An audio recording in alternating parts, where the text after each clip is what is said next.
Enfin, formation, magicien cherche emploi. Voilà peut-être le genre d'annonce que l'on verra apparaître dans quelques temps, et cela le plus sérieusement du monde, car la France devient le premier pays à reconnaître un diplôme de magicien. 550 heures de formation dispensées au théâtre parisien Le Double Fond. Théotime Roux est allé assister à l'un des cours. Tu sais, quand tu poses tes cartes les unes après les autres, pour moi... Dans cette petite salle de spectacle aménagée en amphithéâtre, contrairement à ce que les cartes à jouer laissent croire, l'ambiance est studieuse. C'est bientôt l'examen de fin d'année pour Frédéric Lambierge et il a une quinzaine de tours de magie à préparer.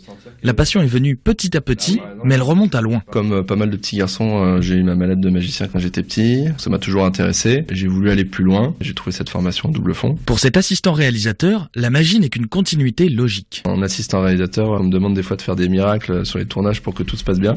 Là, je fais la formation de magicien et c'est l'inverse en fait. Finalement, on parle beaucoup de mise en scène. Pour l'encadrer aujourd'hui, Philippe de Pertuis, un des 8 professeurs de cette formation. Il y a évidemment un module principal, ça va être l'apprentissage de la magie en elle-même, mais il y a aussi un module, par exemple, pour savoir se vendre, savoir se préparer, savoir demander les besoins du client.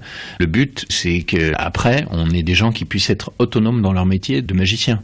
On est en France, c'était pas très logique dans ce pays qui est la patrie de Robert Houdin, le père de la magie moderne. Finalement, il n'y ait pas un diplôme reconnu comme il y a pour tellement d'autres domaines artistiques. La formation attire autant des étudiants tout juste bacheliers que des salariés cherchant à se reconvertir. En septembre, ils seront une quinzaine dans la toute première promotion reconnue par l'État. Le reportage de Théotime Roux sur RFI, il est 9h10.